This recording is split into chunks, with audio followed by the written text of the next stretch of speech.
This is her world. It is her place of comfort. In trees, she has run up 100 times or down paths, led only by familiar scents. Her beautifully patterned fur is like a cloak of invisibility. But one creature in the treetops always sees through her disguise.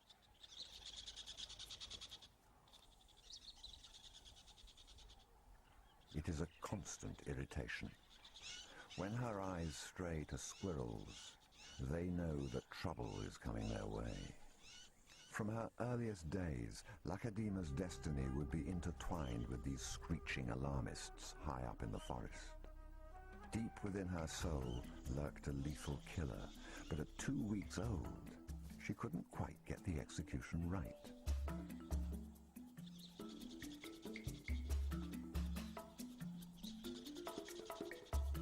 The mind was willing, but the legs were simply too short. Within her, though, the quiet seeds of a supreme squirrel huntress were starting to grow.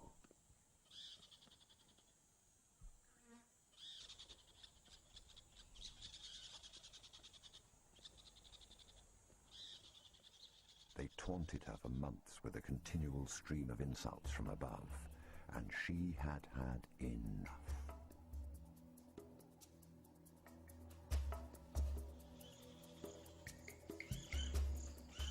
Their time had come. She was focused and ready.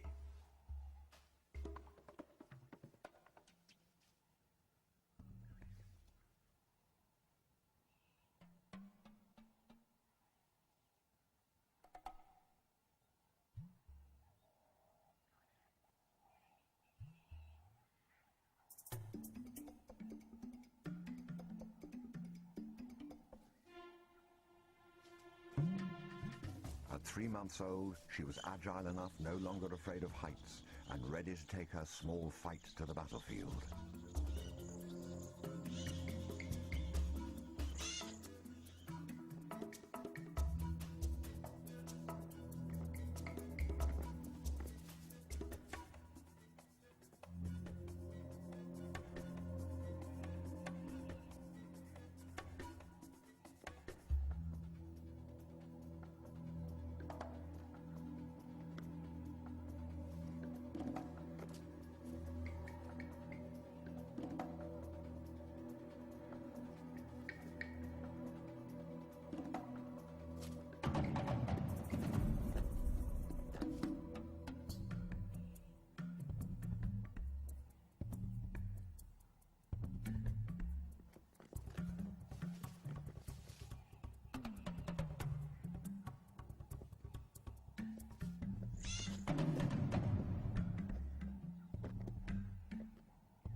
Squirrel hunting is a bit like monkey hunting, but faster.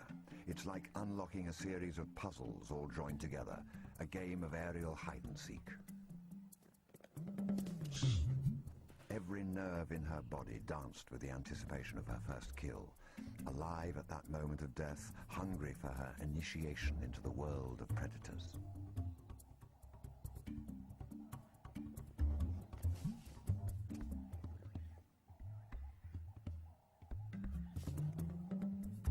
But at 3 months old, Lacedaema was only nearly ready.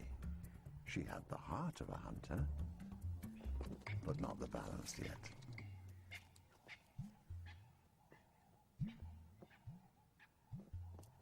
She had the eye of a leopard, but not the best appreciation of her growing hip size behind her.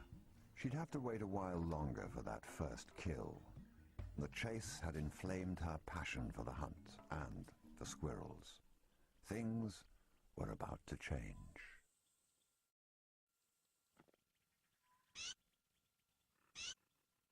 Today, Lacedaema is the most deadly squirrel hunter in the entire region.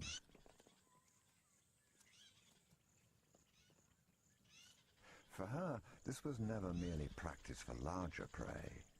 Her fascination with squirrels has gone way beyond the potential of a furry mouthful of bones. It is a battle of wills, and she has become an expert. These tiny African squirrels have been fleeing for their lives ever since she was a cub. They have almost become an obsession for her. She has figured out how to hunt them down and spares no amount of energy to get to a squirrel. Lachadima relishes each morsel she catches.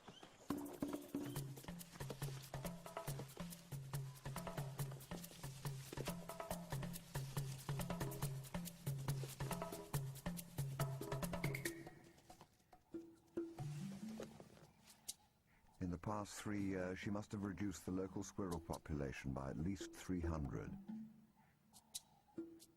It is a passion for this leopard.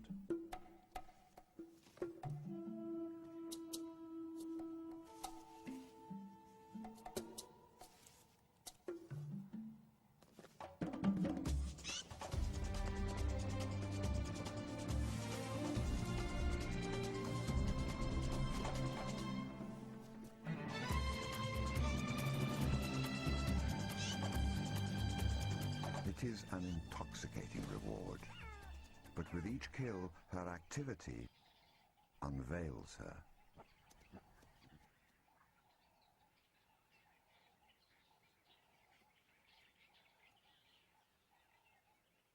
She hates being seen. All leopards do. When one animal sets off a general alarm, it ripples through the forest, warning all of them.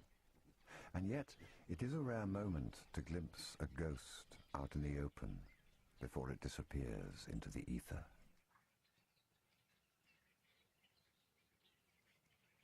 Some, like the impala here, seem fascinated by the vision. They sometimes follow, just to keep an eye on her for as long as possible. A leopard you can see is always better than one you can't. Their snorting calls add another layer to the complex network of information that all animals rely on. Lachadima has found a different signal, a sense that, once decoded, she knows belongs to her mother. She came this way recently, but as Lachadima inhales, the message is disturbing. She senses something new within her mother, a change, and a change she may not like.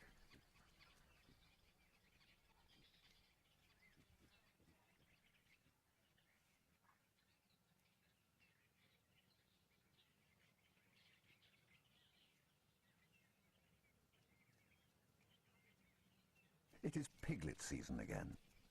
She'll interrupt anything for this.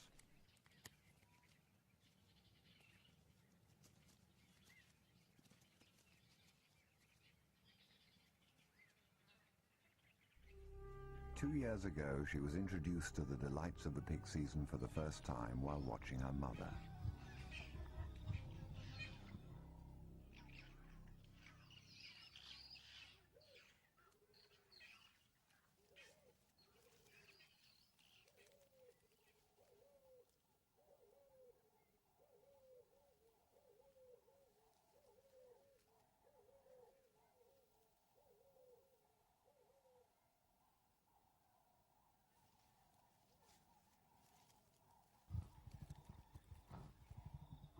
A leopard her mother's size will stay well clear of the big sows. They're aggressive and solidly built.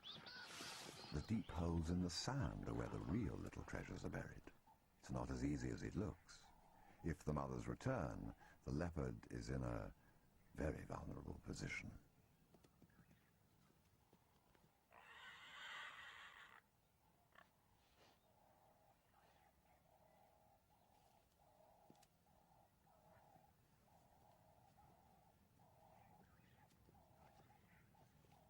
Her mother was expert at this kind of hunting. The strange and unfamiliar meat needed to be tasted to be appreciated, but this harvesting of warthogs registered in her young mind as a very easy way to get the most succulent meal in the bush. And one by one they were gathered up that day.